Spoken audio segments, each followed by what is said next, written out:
Hello friends, कैसे हो आप सब। Hope you all are fine. State exam की प्रिपरेशन स्टार्ट कर दी है।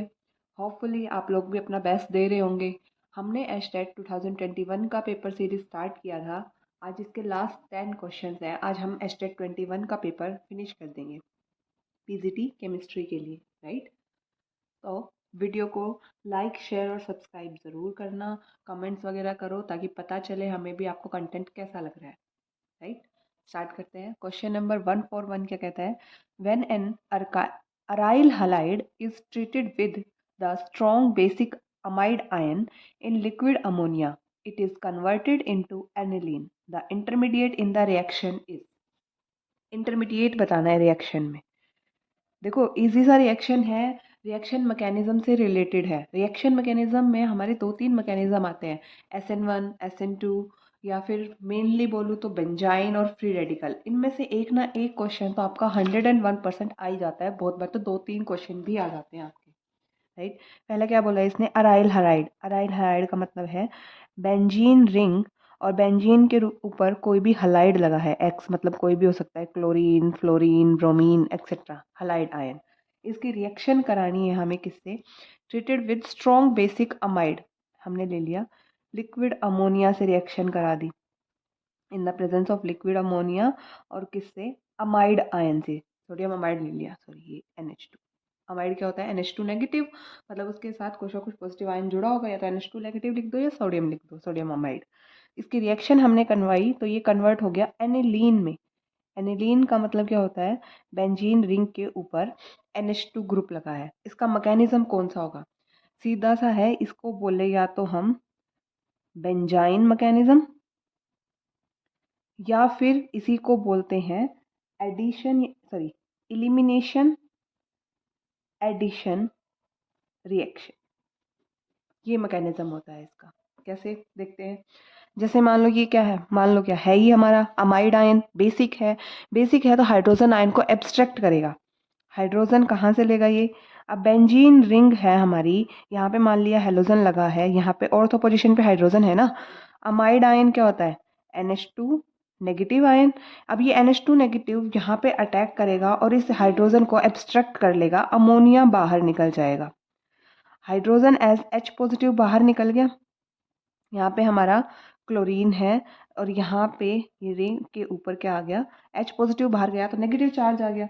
अब ये नेगेटिव चार्ज क्या करेगा, रिंग के अंदर जाएगा और ये क्लोरीन आयन लीव कर जाएगा, रीअरेंज कर लेगा अपने आप को। रीअरेंज करके बेंजीन में कॉन्जुगेशन होती है ना, मान लो डबल बॉन्ड मैंने यहाँ शिफ्ट कर दिए, तो ये क्या हो गया, देखो यहाँ पे इलेक्ट्रॉन डेंसिटी आई, यहाँ से क्लोरीन निकल गया, यहाँ पे पॉजिटिव चार्ज क्रिएट होगा, तो यहाँ पे एक और बॉन्ड क्या बन जाएगा, ये हमारा बेंजाइन। यही आंसर तो है, यही इसने पूछा है। फिर क्या होगा नेक्स्ट स्टेप में हमारा जो अमाइड, अब ऐसा तो है नहीं ना, हमने अमाइड का एक मॉलिक्यूल पकड़ा और सॉल्यूशन में डाल दिया। हमने तो एक टेस्ट ट्यूब भर के या एक बीकर भर के डाला है ना, तो अमाइड तो और भी आयंस प्रेजेंट है उसमें। तो जो बचे हुए लेफ्ट ओवर अमाइड है वो इसके साथ रिएक्शन करेंगे और इसके ऊपर अटैक कर देंगे, इलेक्ट्रॉन डेंसिटी यहाँ चली जाएगी। तो अमाइड आयन हमारा बेंजीन रिंग के ऊपर आ गया, यहाँ पे NH2, यहाँ ये नेगेटिव। अब जो इसने हाइड्रोजन छोड़ा था वही हाइड्रोजन अपना ये वापस ले लेगा H पॉजिटिव की फॉर्म में, और ये क्या बन जाएगा, मेरा अमाइड बन जाएगा। ठीक है, ये होता है हमारा कंप्लीट मैकेनिज्म। मतलब बेंजाइन क्या है, हमारा इंटरमीडिएट है। ऑप्शन नंबर 1 हमारा क्या होगा, करेक्ट आंसर होगा। Next question 142। 142 क्या कहता है, इसने दे दिया नाइट्रो ग्रुप, बेंजीन रिंग के ऊपर नाइट्रो ग्रुप दिया है, नाइट्रो बेंजीन, और उसका दो मॉलिक्यूल, मतलब यहाँ पे हमें बेंजीन रिंग के ऊपर लगा है NO2 ग्रुप और उसके दो मॉलिक्यूल दिए हैं, और जिंक NaOH की प्रेजेंस में ये रिएक्शन कराई है और हमसे इसका प्रोडक्ट पूछा है, राइट। अब देखो इसका करेक्ट आंसर 3 भी हो सकता है, करेक्ट आंसर 4 भी हो सकता है, दोनों आंसर हो सकते हैं। कैसे, हमें ये सिंपल रिएक्शन दी है ना, अब ये बोला कि ये एक्सेस में है, या ये भी नहीं बोला कि लिमिटेड है। अगर हमारा जिंक NaOH अगर एक्सेस में होता है, ज़्यादा अमाउंट में होता है, तो ये कपल कर जाते हैं एक दूसरे के साथ, यहाँ पे NH और ये NH और बेंजीन रिंग, ये बनता है हमारा, मतलब हाइड्रा अजो बेंजीन। नाम क्या होता है?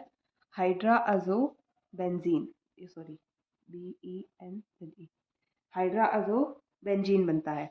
अगर ये लिमिटेड अमाउंट में दिया हो, एक्सेस में ना देके लिमिटेड अमाउंट में दिया हो, तो लिमिटेड अमाउंट में क्या होता है यहाँ पे N डबल बॉन्ड N और ये बेंजीन रिंग बच जाती है हमारी। ये क्या है? अजो बेंजीन,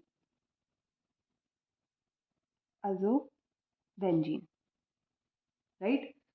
तो इसके हमारे आंसर थर्ड भी हो सकता है, आंसर फोर भी हो सकता है, लेकिन एस्टेट ने हमारा इसका आंसर बताया ऑप्शन नंबर 3, तो हम वही टिक करेंगे, राइट। देखो इसकी एक और रिएक्शन भी होती है, बेंजीन नाइट्रोबेंजीन की अगर रिएक्शन करा दी जाए SN और HCl की प्रेजेंस में, तो ये सिंपल हमारा अमाइड में कन्वर्ट हो जाता है ऐसे। नेक्स्ट टर्न में इनमें से कोई भी रिएक्शन अगेन पूछ सकता है, तो बी केयरफुल, राइट। मूव करते हैं नेक्स्ट क्वेश्चन पे, क्वेश्चन नंबर 143। क्वेश्चन नंबर 143 क्या कहता है? Deficiency of which of the following vitamin causes increased fragility of RBC and muscular weakness, मतलब कौन सी हमारी मांसपेशियों को कमजोर कर देता है। बायो इनऑर्गेनिक का क्वेश्चन है, विटामिन्स की टेबल आप याद कर ले तो बहुत बढ़िया रहेगा। इसका एक स्पेशल वीडियो मैं अपने चैनल पे अलग से डाल दूंगी, राइट। इसका आंसर होगा विटामिन E, ऑप्शन नंबर 2 हमारा क्या होगा? करेक्ट आंसर होगा, राइट। नेक्स्ट क्वेश्चन नंबर 144 क्या कहता है? IUPAC name of the compound, हमें ये दिया है, देखो इसमें कुछ भी नहीं है, एक तरफ तो यहाँ डबल बॉन्ड है, एक तरफ यहाँ ट्रिपल बॉन्ड है। अगर हम नंबरिंग यहाँ से भी स्टार्ट कर सकते हैं, नंबरिंग हम यहाँ से भी स्टार्ट कर सकते हैं। मेन पॉइंट है कि हम नंबरिंग कहाँ से स्टार्ट करें, जहाँ हमारा डबल बॉन्ड और ट्रिपल बॉन्ड दोनों आ जाएं, वहाँ हम डबल बॉन्ड को प्रेफरेंस ज़्यादा देंगे। तो ये 1 2 3 4 5 और 6 मेंबर्ड है, तो ये हेक्सीन तो होगा ही होगा। हेक्सीन देखो यहाँ पे है और यहाँ पे है, तो ये दो ऑप्शन तो हमारे कैंसिल हो गए। सेकंड एंड फोर्थ ऑप्शन तो होगा ही नहीं। अब देखो 1 2 सेकेंड पोजीशन पे डबल बॉन्ड है और फोर्थ पोजीशन पे हमारा ट्रिपल बॉन्ड है, तो देखो ये क्या है? ऑप्शन नंबर 3 हमारा करेक्ट आंसर, हेक्सा 2 इन 4 आई, राइट। ऑप्शन नंबर 3 हमारा क्या होगा? करेक्ट आंसर होगा। आगे मूव करो, क्वेश्चन नंबर 145। 145 क्या कहता है? What is the difference between heat of the reaction of constant pressure and that of the constant volume for the reaction given below. अब लोग तो इसके नाम पढ़ के ही कंफ्यूज हो जाएंगे, कांस्टेंट वॉल्यूम, कांस्टेंट प्रेशर, ये क्या दे दिया। ज़्यादा कुछ सोचने की ज़रूरत नहीं है, सीधा सा है, हीट एट कांस्टेंट प्रेशर, और दूसरी इसने टर्म दी है heat at constant volume. Thermodynamics का क्वेश्चन है ना। कांस्टेंट प्रेशर का मतलब होता है हमारी होगी एंथैल्पी, मतलब एंथैल्पी का सिंबल होता है H। कांस्टेंट वॉल्यूम का मतलब है हमारा होगा इंटरनल एनर्जी। इंटरनल एनर्जी का सिंबल क्या होता है? U। अब देखो रिएक्शन क्या दी है, रिएक्शन इसने दी है twice of C6H6 liquid plus 15 O2 oxygen gas and 12 CO2 gas plus 6 H2O liquid. और इसने पूछा क्या है हमसे? द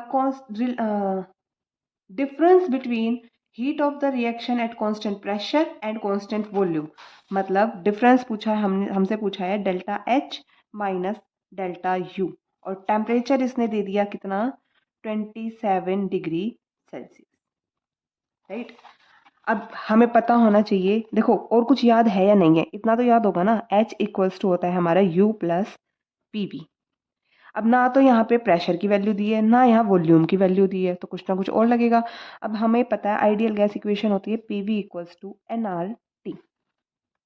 अब मैं इसको डेल्टा की फॉर्म में लिखूँ, क्योंकि हमें तो चेंज निकालना है ना। डेल्टा H इक्वल होगा मेरा delta U plus delta of PV, कुछ ऐसा होगा। अब यहाँ पे डेल्टा लगाओगे तो R कांस्टेंट, टेम्परेचर कांस्टेंट, तो क्या होगा? Delta NgRT। ठीक है, तो यहाँ पे रख दो इसकी जगह। पहली बात तो ये रिलेशन आपको सीधा सीधा याद होना चाहिए, क्या, delta H equals to delta U plus delta NgRT। इसमें ये इक्वेशन यूज होगा, आपको याद है तो वेल एंड गुड, अदरवाइज आप ऐसे करके इसको ड्राइव कर लो। सो हमें रिलेशन निकालना है delta H minus delta U equals to क्या हो जाएगा, डेल्टा NgRT। Ng क्या होता है, number of change of gaseous molecules, right. Gaseous molecules कितने, प्रोडक्ट साइड जो गैसियस मॉलिक्यूल है माइनस रिएक्टेंट साइड। अब देखो ये तो लिक्विड है और ये भी लिक्विड है, तो ये दोनों तो काउंट होंगे ही नहीं इस इक्वेशन में। ये हमारी गैस है और ये हमारी गैस है, तो क्या हो जाएगा, 12 माइनस 15 माइनस ऑफ 3। रख दो अब यहाँ पे, delta H minus delta U equals हो जाएगा माइनस ऑफ 3। आर की वैल्यू क्या होती है, 8.314 जूल केल्विन इनवर्स, राइट। और टेम्परेचर हमें दिया है 27 डिग्री सेल्सियस। 27 डिग्री सेल्सियस का मतलब क्या हो गया, केल्विन में बदलेंगे तो 273 केल्विन प्लस 27। देखो हमारे टेम्परेचर दिया है कितना, 27 डिग्री सेल्सियस। अगर इसको केल्विन में बदलेंगे, केल्विन में बदलने के लिए हमें इसमें जोड़ना पड़ेगा 273, कितना आ गया, 300 केल्विन। सो केल्विन से केल्विन कैंसिल, ये क्या आ जाएगा, माइनस ऑफ, जब इसको कैलकुलेट करोगे 7480 जूल में वैल्यू आ जाएगी। हमारे आंसर क्या दिए हैं सारे, किलो जूल में। किलो जूल में कन्वर्ट करने के लिए हमें क्या करना पड़ेगा, 1000 से डिवाइड, क्या हो जाएगा, माइनस ऑफ 7.480 किलो जूल। मतलब ऑप्शन नंबर 1 क्या है हमारा करेक्ट आंसर, राइट। समझ आया, कुछ भी नहीं था, सिर्फ ये इक्वेशन याद होना चाहिए, delta H equals to delta U plus delta NgRT। यहाँ से हम इक्वेशन निकाल लेंगे delta H minus delta U के लिए। और Ng की वैल्यू क्या होती है, रिएक्टेंट साइड जितने गैसियस मॉलिक्यूल है और प्रोडक्ट साइड जितने गैसियस मॉलिक्यूल है उनका डिफरेंस। डिफरेंस निकाल लिया हमने -3 और इसको फॉर्मूले में रख दिया और कैलकुलेशन ईजी है, सिंपल है, right. Moving to the next question, question number 146। 146 क्या कहता है, रिएक्शन दे दी है इसने और इसने पूछा है the element which loses as well as gain electron. कौन सा एलिमेंट है, रिएक्शन क्या दी है इसने, 146 question number, 3Cl2 plus 6NaOH और कन्वर्ट हो रहा है ये NaCl और O3 में, यहाँ पे प्लस 5NaCl और ये 3 वाटर मॉलिक्यूल। इसने पूछा है ऐसा कौन सा एलिमेंट है जो लॉस भी कर रहा है इलेक्ट्रॉन का, गेन भी कर रहा है। सिंपल वर्ड्स में बोले, जो ऑक्सीडाइज भी हो रहा है, रिड्यूस भी हो रहा है। डिसप्रोपेनेशन रिएक्शन शो कर रहा है, मतलब एक ही सब्सटेंस होगा जो रिडक्शन भी कर रहा होगा एंड ऑक्सीडेशन भी कर रहा होगा। कैसे, देखो यहाँ पे क्लोरीन जीरो ऑक्सीडेशन स्टेट में है, यहाँ पे क्लोरीन की ऑक्सीडेशन स्टेट निकालो। सोडियम हमें पता है कितना होता है, +1, क्लोरीन की निकालनी है x, ऑक्सीजन कितना होता है -2 और 3 मॉलिक्यूल हैं इसके, तो कितना हो जाएगा 1 plus x minus 6, x equals to कितना हो जाएगा +5। यहाँ पे क्लोरीन की ऑक्सीडेशन स्टेट आ गई +5, ऐसे ही यहाँ पे कितनी होगी -1। तो यहाँ पे तो देखो क्या हो रहा है, ऑक्सीडेशन मतलब लॉस ऑफ इलेक्ट्रॉन। यहाँ पे क्या हो रहा है, रिडक्शन, 0 से -1 में जा रहा है, मतलब गेन ऑफ इलेक्ट्रॉन, राइट। तो यहाँ पे आंसर क्या हो गया हमारा, answer number 2, chlorine is the correct answer. Easy था, कोई भी हार्ड एंड फास्ट नहीं था ये। क्वेश्चन नंबर 147 देखो, which hydrocarbon on warming with mercuric sulphate and dilute sulphuric acid forms carbonyl compound. ये क्वेश्चन अच्छा है, ज़्यादा कुछ इसमें भी नहीं है, बट बस थोड़ा सा कंफ्यूजिंग है, क्योंकि देखो हमारी अल्कीन्स हैं वो भी मर्क्यूरिक सल्फेट के साथ रिएक्शन देती है, और जो हमारे अल्काइंस हैं वो भी हमारे मर्क्यूरिक सल्फेट के साथ रिएक्शन देते हैं। ऑक्सी मर्क्यूरेशन, डीमर्क्यूरेशन पढ़ा होगा ना, लेकिन डिफरेंस क्या है, जो अल्काइन है वो देते हैं डाइल्यूट H2SO4 की प्रेजेंस में, और जो अल्काइंस हैं उनके लिए चाहिए हमारा sodium borohydride, that's the difference. और यहाँ पे क्या पूछा है, mercuric sulphate with dilute sulphuric acid, मतलब अल्काइन क्या है हमारा करेक्ट आंसर। और ये क्या बनाएंगे, कार्बोनाइल कंपाउंड। कौन सी रिएक्शन है ये, कुचरोव्स रिएक्शन। बहुत इंपॉर्टेंट रिएक्शन है, घूम फिर के ये तो आपके एस्टेट में आ ही जाती है। और इसको दूसरे नाम क्या बोलूँ, oxymercuration demercuration reaction. For example देख लेते हैं, जैसे हमने लिया CH3C triple bond CH, alkyne लिया। अल्काइन की रिएक्शन में कराऊं HgSO4 in the presence of dilute H2SO4, carbonyl compound बनाएगा। मतलब क्या होगा, यहाँ पे CH3 C double bond O create हो जाएगा और यहाँ पे आ जाएगा आपका CH3, ये बन जाएगी आपकी रिएक्शन। ठीक है, सो ऑप्शन नंबर 3 क्या है मेरा करेक्ट आंसर है इसमें, right. Moving to the next question 148। ध्यान रखना इस वाले क्वेश्चन को, इस बार अल्काइन का आया, हो सकता है अल्कीन का आ जाए या वापस अल्काइन का आ जाए, राइट। क्वेश्चन नंबर 148 क्या कहता है, the two electrolytic cell, one containing acidified ferrous chloride and another contain acidified ferric chloride are connected in a series. The ratio of iron deposit at the cathode in the two shell will be। देखो इसने क्या बोला है, इसने दो shell ले ली और दोनों को आपस में कनेक्ट कर दिया। एक में हमारा फिल है क्या, फेरस क्लोराइड, राइट। दूसरे में फिल है क्या, फेरिक क्लोराइड। और इसने पूछा है कि जो अमाउंट कैथोड पे डिपॉजिट होगा उसका अमाउंट कितना होगा। ये कौन सा क्वेश्चन है, ये इलेक्ट्रोकेमिस्ट्री से है, फैराडे सेकेंड लॉ को, राइट। अमाउंट डिपॉजिट कैसे निकालते हैं, अमाउंट डिपॉजिट निकलेगा by ratio of there equivalent mass. अब इक्विवेलेंट मास क्या होता है, इक्विवेलेंट मास हमारा होगा molecular mass divided by N factor. N factor simply बोलो तो इनकी ऑक्सीडेशन स्टेट, राइट। फेरस, देखो अब फेरस का मतलब दो टर्म है हमारे पास, फेरस एंड फेरिक। ये तो होता है हमारा Fe2 पॉजिटिव, फेरिक होता है हमारा Fe3 पॉजिटिव। देखो मैं तो भाई ऐसे याद रखती हूँ, अस में O आता है, ऐसे ही लो O O, तो फेरस मतलब लो ऑक्सीडेशन स्टेट, इक लगता है हाई ऑक्सीडेशन स्टेट के लिए, इक आई और हाई में भी आई आता है, राइट। तो ये क्या आएगी, 3 पॉजिटिव ऑक्सीडेशन स्टेट, ओके। तो लिखो मोलिकुलर मास, यहाँ पे आएगा Fe2 पॉजिटिव का और divide by n factor with ratio Fe3 positive और divided by n factor. Molecular weight तो Fe2 पॉजिटिव हो या Fe3 पॉजिटिव सेम ही रहने वाला है। कितना होता है आयरन का मोलिकुलर वेट, 56। एन फैक्टर, इसकी ऑक्सीडेशन स्टेट कितनी है, 2, रेशियो 56 डिवाइड बाई 3, राइट। सो ये क्या हो गया, 1/2 रेशियो 1/3। जब इसका एलसीएम लेंगे तो क्या आ जाएगा, 3:2, राइट। सो आंसर क्या है हमारा, ऑप्शन नंबर 4 हमारा करेक्ट आंसर है। ऑप्शन नंबर 4 हमारा क्या है करेक्ट आंसर, राइट। अगले क्वेश्चन पे मूव करते हैं। क्वेश्चन नंबर 149 क्या कहता है, double bond in C2 molecule consist of. देखो क्वेश्चन अच्छा है ये भी, कोई भी मॉलिक्यूल होता है हमारे पास, मान लो A B, उनके बीच में डबल बॉन्ड है तो जनरली हम क्या कहते हैं, डबल बॉन्ड मतलब एक सिग्मा एक पाई बॉन्ड।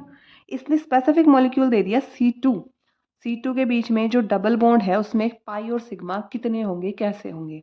देखो जो भी है ये, इसका बनाते हैं हम मॉलिक्यूलर इलेक्ट्रॉनिक कॉन्फ़िगरेशन लिखते हैं, मॉलिक्यूलर इलेक्ट्रॉनिक कॉन्फ़िगरेशन या फिर मॉलिक्यूलर ऑर्बिटल डायग्राम बना लो, दोनों से क्वेश्चन सॉल्व हो जाना है। मॉलिक्यूलर इलेक्ट्रॉनिक कॉन्फ़िगरेशन क्या होती है, sigma 1s, sigma star 1s, sigma 2s, sigma star 2s, पाई 2p(x) और पाई 2p(y). पढ़िए ये वाली, एनर्जी का ऑर्डर में लिखते हैं हम इनको, और हर एक ऑर्बिटल में दो दो इलेक्ट्रॉन आते हैं। जिसके अंदर लेस देन 14 इलेक्ट्रॉन होते हैं उसके लिए पाई पहले आ जाता है, अदरवाइज सिग्मा पहले आता है, राइट। तो देखो यहाँ पे कितने हैं टोटल, एक कार्बन मतलब 6 इलेक्ट्रॉन और 2 कार्बन का मतलब है कितने, 12 इलेक्ट्रॉन। 12 की फिलिंग करो, 2 4 6 8 10 और 12, दोनों किस में गए, पाई में। मतलब क्या है, दोनों डबल बॉन्ड हमारे कौन से हैं, पाई बॉन्ड्स हैं, राइट।